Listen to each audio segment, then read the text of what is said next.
देखिए, आज नामांकन के लिए यानी बांकीपुर चुनाव को लेकर देखा जाए तो इस उपचुनाव के नामांकन के लिए आज आखिरी तिथि है।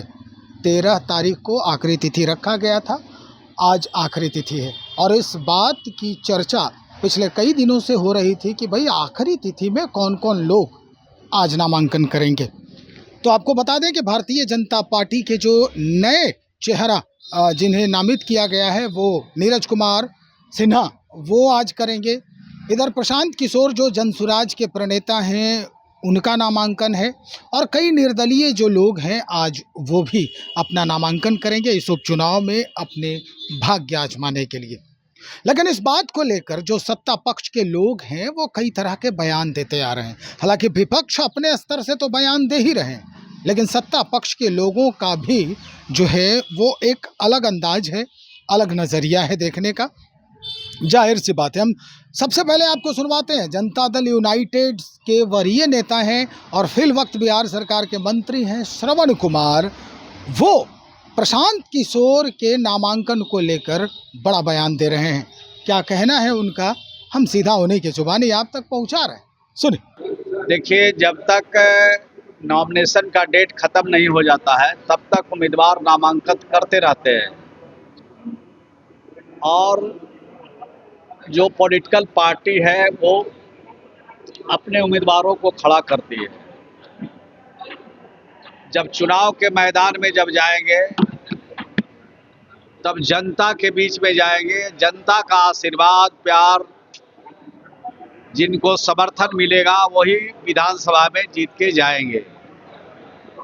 और 20 वर्षों में नीतीश कुमार जी के नेतृत्व में जो हम लोगों ने काम किया है और सम्राट चौधरी जी के नेतृत्व में जो हम लोगों ने काम किया है, इस काम के बदौलत जनता का आशीर्वाद प्यार एनडीए के उम्मीदवार को मिलेगा, नीरज कुमार जी को मिलेगा, भारतीय जनता पार्टी के उम्मीदवार को मिलेगा और वो विजय होंगे, विधानसभा में जीत के जाएंगे। विपक्ष के द्वारा भी बड़े बड़े दावे किए जा रहे हैं सर, क्या लगता है उसका कुछ असर भी पड़ेगा?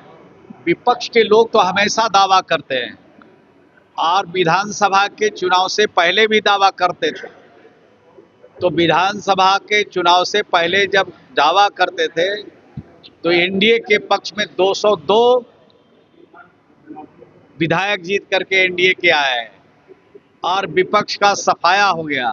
अगर एक विधायक आरजेडी को कम मिलता तो विरोधी दल का नेता भी नहीं बन पाते। तो आप सोच लीजिए कि बिहार की जनता का आशीर्वाद प्यार और उनका समर्थन एनडीए को है और एनडीए के उम्मीदवार के पक्ष में सब लोग मतदान करते हैं। Tejashwi Yadav law and order को लेकर के सवाल कर रहे हैं, चारों तरफ हथियार। तो हैं भी नहीं पटना में, तो कहाँ से सवाल उठा रहे हैं? उनको सवाल तो पटना में आके उठाना चाहिए।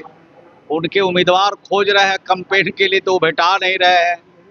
कल या परसों किसी हमारे प्रेस के लोगों ने पूछा कि वो डर से भाग गए हैं। अब तो डर से भागे हैं कि प्यार से भागे हैं, किन कारणों से पटना में नहीं है तो उनके पार्टी के नेता लोग बताएंगे, वो बताएंगे। भाई ये तो कह रहे हैं जब तक नामांकन की तिथि रहती है लोग नामांकन कराते ही हैं, लेकिन रिजल्ट का क्या होगा?